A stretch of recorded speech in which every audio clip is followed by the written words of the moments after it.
Alright guys, what's going on? It's Jack, and welcome back to another video, and I got some Black Ops 4 gameplay footage in the background, so I started kind of playing it a lot and streaming it a lot, so if you go to my live tab, you'll see that I stream the game quite a bit, and if it humors you to see what exactly I go through during these streams, which we're going to kind of get into in this video, then go ahead and give it a watch if you want, and just letting you know ahead of time that I wasn't talking very much during stream, because I was protecting my voice. As a matter of fact, I did a take on this commentary actually and uploaded it, but I just haven't made it go live because I hadn't done the thumbnail yet, plus I had to go to work. So the thing is, my voice was just totally kind of shot and sounding really pretty rough because I'm still kind of recovering from this bug that I had, or whatever you want to call it. But this is the best my voice has felt in a long time, and my throat and everything. So hopefully by the time we get to the end of this commentary, I'll sound more or less the same as I do now. But if not, you'll kind of understand. So I'm trying to give you the better version here, so let's get started. So the title of this video is going to be something along the lines of Casual Call of Duty is Dead. And you guys may, like, the reason why I believe it's truly dead has got nothing to do with what Activision is doing, right? In terms of the engagement optimization, matchmaking, and skill-based matchmaking. That's actually not it at all. As a matter of fact, I want to start right there by saying, even if they were to remove the skill-based matchmaking from pubs and the engagement optimization matchmaking, I'm telling you, we're still going to see a decent amount of resistance. You're going to see people that are either A, cheating, B, sweating and using the most OP or the cheesiest class setups, or C, people that are just good, and then D would be like the remaining casuals. The casuals, like the super casuals, like the ones that literally are noobs, the percentage of people that are that casual is quite smaller than it used to be. I mean, for me personally with this game, what I've been going through, like over the last week or so that I've been streaming this game, give or take, I've been streaming it quite a bit, especially since I had like some time off work because of my bug. I took some time off of work from one of my jobs because of my bug, so to speak. So I took the extra time and just streamed the game. I didn't just want to lay there and do nothing for a while, you know, so just stream the game, right? Well, and during that time, I've seen, like in this game here, I've seen cheaters, I've seen sweats, I've seen people using the cheesiest shit and everything in between, and I've seen a few casuals here and there that don't know what they're doing. And the casuals are actually the smartest part of that group, at least in this game with Black Ops 4. In Call of Duty World War II, things are a little bit different. But with that being said, this game here, and again, I'm playing on PlayStation and Xbox. This footage here is from Xbox. I started playing on PlayStation a few days ago. I like PlayStation because obviously it's more optimized for PlayStation, despite the fact that I'm playing on the Xbox Series X that played better than the Xbox One and all that stuff. So, which obviously helps with the game. But when it comes to the servers and optimization and hit detection and stuff like that, I can feel a difference. I've been playing Call of Duty for a long time, even though I've taken like the last year or so off. I've been playing Call of Duty for a long time, and I can tell you without a shadow of a doubt that there is a difference to be felt on PlayStation. Okay, and that's because obviously PlayStation gets priority. That includes connections and blah blah blah. Anyway, so in just about every lobby, multiple types of, and this game here doesn't have, it's got a team balancing algorithm, but it's got like, there's no engagement optimization. Well, there, at least not to a crazy extent. I mean, I would, that's a question that I have for Why So Serious, I think. With Serious, I remember like the patent I think was filed in 2017.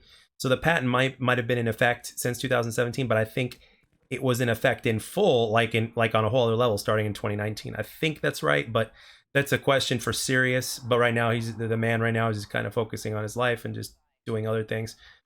And I sure as hell can't blame him either. But maybe if one of his pals, happens to be watching or listening to this, maybe maybe they can answer that for me. But it seems like that's the case. But skill-based matchmaking is, there's a hidden MMR system that does team balancing, obviously. But and I do have my moments here or there when I shine. But I can tell you right now, I am definitely not doing the stuff that I used to, and that's simply because of the fact that, well, number one, I really don't like using the cheesy classes. I really don't enjoy using the VMP all that much in this game. I'm a Cordite guy for submachine guns, and I'm a KN guy or an AN94 guy for assault rifles in this game. Part of the reason why I am that is because of like how the creator class works. But anyway, back to the main point. Casual gaming is pretty much dead for the reasons I just described. Right now, people during the era when Call of Duty was in its prime, back during the let's say Black Ops 1 days, Black Ops 2, let's just say Black Ops 2 days, right? Because we're talking about 10, 11 years ago.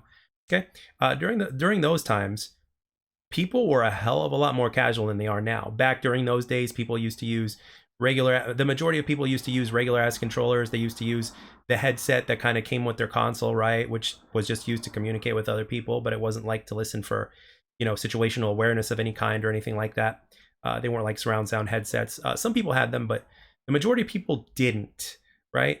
And most people were playing on TVs instead of monitors. Fast forward 10, 11 years later to today's day and age, a lot of gamers, a much higher percentage of those gamers, I'm not saying all of them, but a higher percentage of those gamers, guess what they're playing on? They're playing on monitors. Guess what controller they're using? They're either playing claw because they learned how to do it, or they're using a SCUF or some sort of modded type of controller, right?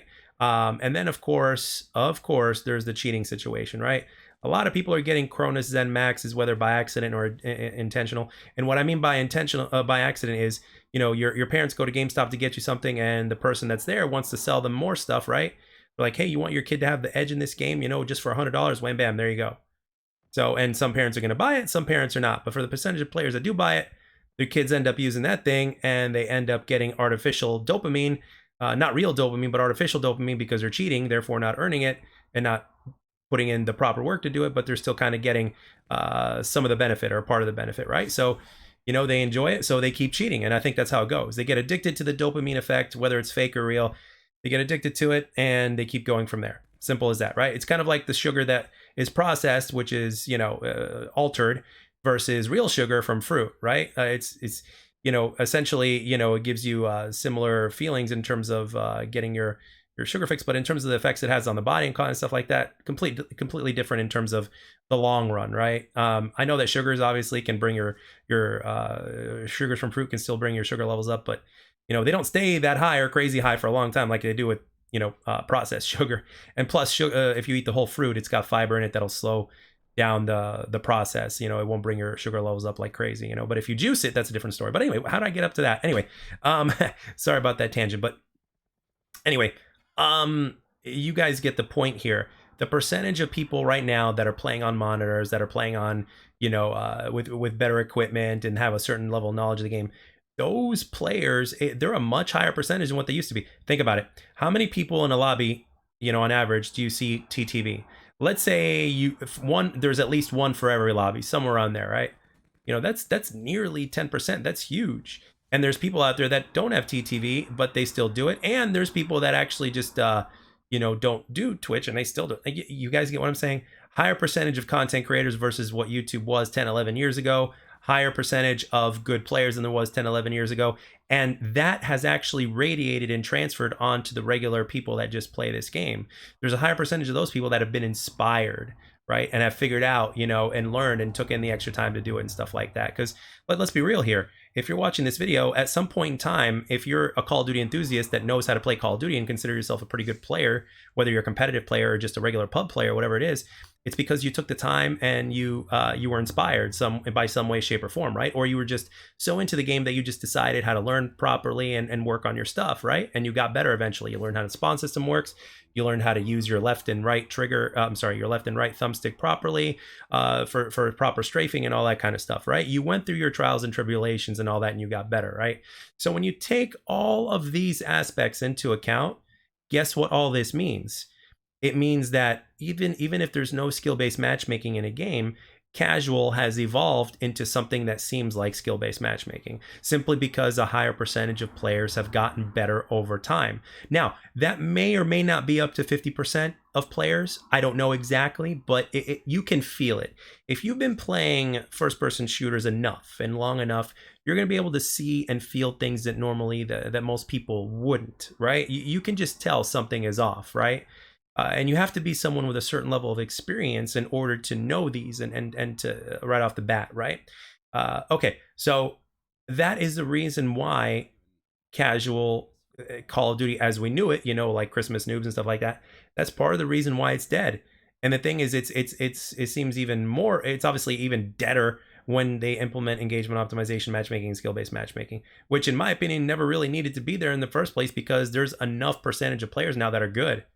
You know, even before it went full on, before 2019, right, to where we really felt it, it was there was still a percentage of good players that were on. And then forget the stuff that you've seen on YouTube with some of your favorite pub stompers or whatnot. Most of those guys are not legitimate anyway.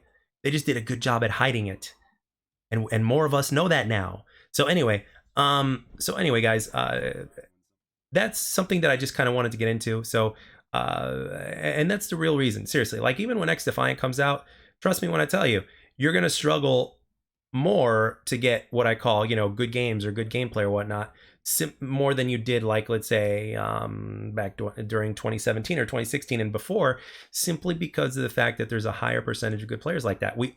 A lot of us grew up in the Call of Duty culture, as I like to call it, right? Call of Duty has been the #1 first-person shooter for a long ass time, even back when it was good. So you think a game like that hasn't inspired other people? I mean, shit. When I started getting good at Call of Duty, I was in like my late 20s or late 20s or maybe even early 30s, you know, when I was, good at the game for pubs, you see what I'm saying? I mean, so if it could inspire somebody like me at that time, right, and get me into the game at that time, think what it would do for the younger people than me. And at the same time, even people around my age or even older. And in terms of the people that watch me, according to my analytics, we're talking anywhere from 10 years younger than me or 10 years older than me. That's like my analytics, which is like perfect in my opinion. So anyway, guys, I want you to let me know down in the comment section what your thoughts are on the matter. I would love to hear from you guys and your takes on this and what you personally have experienced with games. And because this has been my personal experience, especially over the last week since I've come back to this game and playing it a good amount and stuff like that. I mean, sure. I mean, I'm obviously not, when you take time off, there's always going to be some quote unquote ring rust, right? but still at the same time, this is, I know when I see things and I know when I feel things and I, you know what I mean? So, but yeah, ultimately those are my thoughts on the matter. Let me know down in the comment section what you guys think. And again, in Black Ops 4, it just seems more apparent. There's a lot more tryhards and stuff like that, but it's a lot more recent. And with Call of Duty World War II, I see it, but just not as often, right? But I do have times where I struggle even in Call of Duty World War II, just not as often as Black Ops 4. And I know Black Ops 4 has a lot of cheese in it with the specialists and all that other bullshit, but you get the point. You know, I'm still losing a ton of gunfights. And again, I know that Cronus Maxes and stuff like that are there and stuff like that. I get it. But at the same time, I just can't help but notice a few things. But let me know your experiences, guys. I would really love to know. And I know that there are people out there that are watching me, at least on a certain level of basis, that are, way better players than I am. You know, I'm certainly not the end all be all, but but I'm good enough to where I know what I'm talking about as far as pubs go. But anyway, that's all I got for this one. Thank you very much for watching. I hope you enjoyed this, and please let me know down in the comment section your thoughts on this. I'll catch you guys on the next one.